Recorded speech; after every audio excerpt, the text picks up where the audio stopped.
I was thinking about what are some things that have helped me be successful up to now? What are some things that I have found myself training a lot through the years? I've been in sales for over a decade. I've been in several managing positions. I've been in several training positions. I've been in both. And these are some of the things that I've found, regardless of what I have been selling, regardless of what the industry is, I have found a few things to be true and to work throughout all of them. So today I want to talk about my 3 biggest tips when it comes to sales. Number 1, the thing I find that I teach a lot of, and I have done a lot of, and that's why I know to teach it, is as a salesperson, as the liaison of the transaction, your job is to bridge the gap for the customer, not fill the gap for the customer. Your job is to not spit every fact known to mankind about your product or every upside and answer every question they may have and just sit there and bombard them with your skill of the English language if you're speaking English. Your job is to not sit there and impress them and go, wow, that person sure knows how to use a lot of words. You're not here to try to fill every knowledge gap they may have in order to have them know everything about your product and then them make the decision, well, now that I know everything, I should probably buy that. Because for most people, that's not how they purchase. It's not a mental brain checklist. It's an emotional purchase. Does what I know and what I need coincide enough that I feel good about this purchase? You are not here to fill the gaps for them. You are here to bridge the gap. Your job is to ask enough questions about what are they looking for, why are they looking for it, what is it that they need, find out where they are, bridge the gap between, if this is your need or want, let me bridge the gap and show you how this product is what you're looking for. I'm on your side here. I'm here to help you. You're trying to get from point A to point B. Well, I happen to know where point B is, and that's the answer. This is what you're looking for because you told me that X, Y, and Z is the issue you're having or the want or the thing you need. Well, I happen to have a solution. Let me talk to you about it. I don't need to spit every fact about the product to sell the product. I don't need to tell you about every piece of information to bridge the gap. For most customers, there are some that will want to know, where was it built? How did it get built? How is it here? What is your warranty? If it's a repair type business, I did auto repair. Where are the parts from? What's your warranty if I'm out of town? I mean, there are lots of questions they may have, and you will need to fill the gaps that they want filled. But what I'm saying is your job is to not sit here and just choose that they need all of the information. Your job is to listen to what they have to say, listen to the questions they have, listen to their wants, figure out what it is that they are looking for. Well, how does your product, your service, your whatever it is you have, what do you have, and how does it affect their desire, their want, their need, their whatever it is, the predicament they're in? How does your pen, sell me this pen, whatever that is, how does that pen actually help them in what they're looking for? So the thing I find myself teaching the most is you're not there to fill the gap, you're there to bridge the gap. Be the liaison between their want, their need, their desire, and what you have to sell, not the salesman telling them every single thing about it. Number 2, your job as a salesman is to control the conversation, not to control the customer. What do I mean by that? Someone told me a long time ago, I have no idea who, I don't know if it's a quote from someone, I don't know if they made it up, I'm sure it came from somewhere. But I was told, he who asks the question is he who's in control of the conversation. So if the customer walks in and starts asking you, hey, do you have this? Hey, when can I get this? Hey, what color does it come in? Or if you're a service, like when I did auto repair, what's your warranty? When can you get me in? How much is it going to cost? Before you've even touched anything about it, they're controlling the conversation. You're at the whim of answering their questions. Your job is to start asking them questions so that you are in control. someone asks, what's your warranty? That's a great question. Let me ask you a few things so I can find out what it is you're looking for. What is it you're looking for?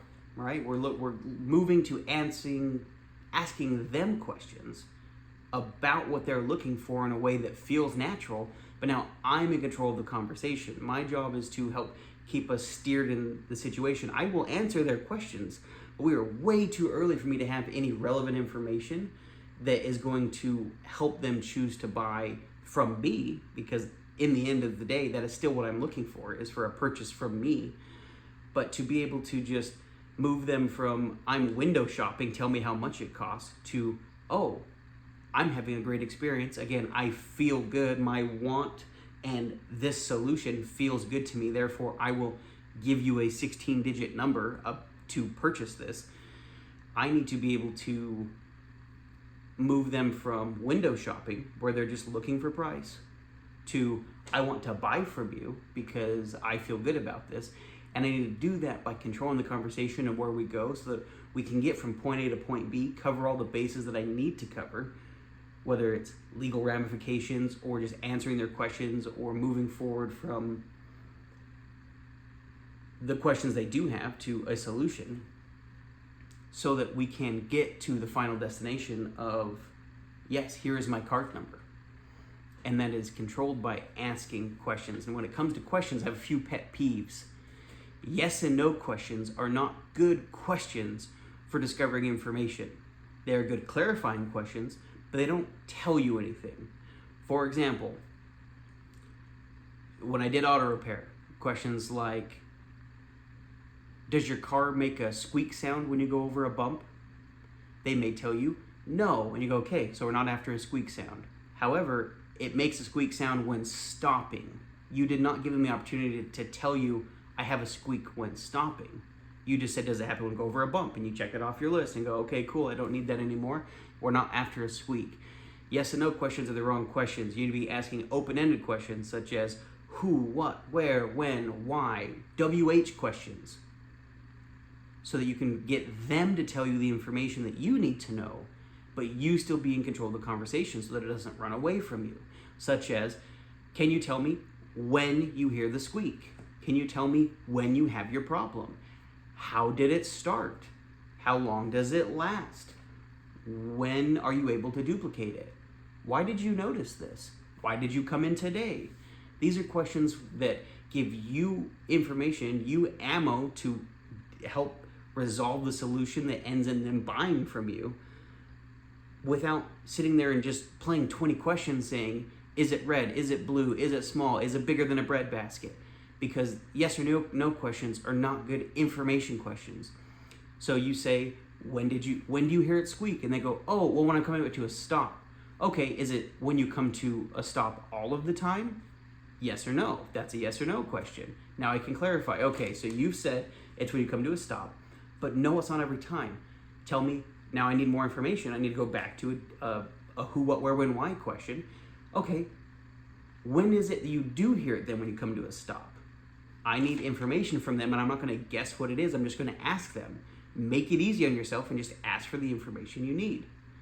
From there, you can then ask more yes or no questions to get clarification on, okay, so you told me information A, is it X or Y? Okay, now we're at information B, is it option 1 or 2? So you can pinpoint down and get down to what it is they're looking for, what is it that they need, so that you can go, great. Okay, so it sounds like every time you come to a stop, almost every time you come to a stop, you hear a squeak. But not every time. First thing in the morning, you don't normally hear it. It's usually later in the afternoon, so when it's hot. That's what I'm understanding? Okay, great.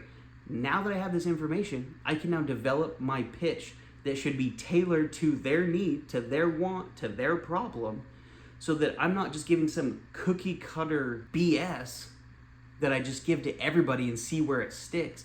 I can now say, okay, well, Mr. Customer, since you are looking for XYZ, since your brakes come to a stop most of the time, but especially when it's hot, not when it's cold, it seems like we have something we need to look into. What I have to offer you here is we'll start with some brake testing to go through. We'll take a look at your brake pad, see if there's any rocks in there, see where your wear bars are, take a look at your rotors, and go from there, because I now have a specific solution for your specific problem.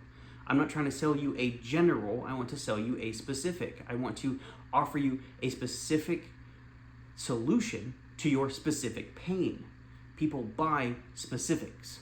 They want to know, what do you have to help me with this specific problem? Because if I don't feel good about it, it doesn't seem to be for my problem. Maybe you're really good at, sounds like you're really good at engine work, but I'm not really sure you guys do a bunch of brakes. Then you may be the wrong place for me. There's another place called Just Brakes. Maybe I'll just go there. It sounds like that's what they specialize in. And so you, as the salesman in whatever your field is, I keep bringing up automotive because it's what I was most recently in, but it applies to anything. What are you selling? What is it you've got going on? What is their problem and what is your solution? That way your offer is specific to them, and then they can know what it is. They can make a decision that's, wow, what he has to say makes a lot of sense. I feel good about it. Therefore, I should pay for that. That's what we're looking. That's number 2. He who asks questions is in control of the conversation. Don't let the customer bulldoze you with a bunch of questions, leaving you at their whim. Number 3, my third tip, the thing that I feel probably impacts sales the most, in my experience. If you focus on closing and becoming a really good closer, and I have all these cool lines about asking, hey, oh, you're not making the decision? I thought I was talking to the decision maker, and is the decision maker there? Or, well, what's going to change if you sleep on it tonight and you wake up tomorrow? You're still going to be in the same situation. Don't you still need this? What's one more day going to get you? You're just going to be one more day behind. Working on being a pushy closer, but you get the sale, to me, sounds like you're a really lazy opener. In my head, again, to go back to automotive, being a really good closer sounds like, oh, well, I'll change my oil when I replace the engine. It'll be done at the same time. When the engine goes bad, it'll get fresh oil with a new engine. Where, yes, that got the job done, but if you just did the oil changes on time, you wouldn't have to replace the engine. You could still just ask more questions in the beginning. You could get more information about what they're looking for and why. You could ask more who, what, where, when, why questions, get information on exactly how do they end up in your office right now today, because they didn't have to go shopping today. They didn't have to call today. They didn't have to look it up today. They could have just waited some more. So something has triggered them enough right now that right now is the time they're looking for it, and they're in front of you talking to you either on the phone, in person, online. They open the door, they're talking to you, whatever it is, there is something going on right now. Can you capture on that moment? Or are you going to be stuck not doing enough work in the beginning, and then you're trying to climb a mountain in the end because they still have some reservations, they still aren't sure if this is exact fit, they don't feel good about it. So all you have left now is attempting to actually push them to the sale. You just have to physically kind of bombard them mentally, emotionally, but you have to bombard them enough to push them into being like, well, you're right. Yeah, there isn't going to be anything different tomorrow. I've been sitting on this for 10 years, or I've needed this for a week, or yeah, my car's broke. If I wait till tomorrow, I'm just another day without a car. And that's a problem for me because I need to get around, or whatever it is you're selling. There are times that works and that's okay. What bugs me when I see someone who relies on that tactic, who that's the way they get the sale, is they go through, they get some information, they go and they just kind of bully their way into the sale at the end. They're like, cool, got it, handshake, thanks for coming in today. Then they never see that customer again because they left feeling gross. It's not the interaction that leads to them coming back. You're a one and done, you're never gonna get money from them again, and they didn't get the experience they were looking for. That's not good for anybody. Yeah, you can say that you got the sale, but so what? It sounds like someone else probably could have done it too. It didn't take as much skill as it could have to have taken a little bit extra time in the beginning, figuring out what it is they want, what it is they need, why are they here, what led them in here today, because they could have waited till tomorrow, or they could have come in a week ago. The who, what, where, when, why, what is their story, what's going on, and then tailoring what you have to offer to their specific need in a truthful, wholesome way to show that you are the correct option. Or are you not? Be honest with them. Maybe you're not the correct option, but we're talking about you are the option they're looking for. You are what they need. You have a solution to their problem. Can you get enough information from them in the beginning so that when your pitch comes around, the pitch isn't, again, filling in the gap and telling them about how cool your service is and how much it has to offer and all of these cool things. What they want to know is, I have this pain point. Can you bridge the gap and show that what you have to offer is that you can bridge the gap to a solution that works for them, that feels good for them, one that they would actually spend money on? Because I feel that's what makes the difference in a salesman who can make a difference. Make a difference in your paycheck, because obviously you're there to make money. Have better retention for your customers. Who's coming back? Customers that feel bullied, or customers that go, I had a good feeling when I left. They actually asked me about what I wanted. I feel like I got treated like a decent human being, and I'm, if not happy because it's a bad situation, I need to buy something, at least feel that I was in good hands, because that's going to make a difference in the long run for you, for the company, for whatever it is you're doing. If you focus on fixing the customer's concern and not fixing your paycheck, you will have a better longevity, better sleep at night, and just have a better time at sales. So those are my 3 things that I feel over the years I have had to teach myself the most, as well as teach others in whatever situation I'm in, is you are not there to fill their gaps, their knowledge gaps, whatever gaps they may have. You're here to bridge the gap. He who asks the questions is he who's in control of the conversation. That way you can help guide the conversation where it needs to go and get the information that's relevant. And don't focus on being a good closer. Focus on being a good opener, good at the discovery. And you'll find the rest of the sales process goes much easier. If you like these 3 tips, I'll come up with some more. We'll share some more later. But for now, thanks for watching. Thanks for listening, and I'll talk to you later.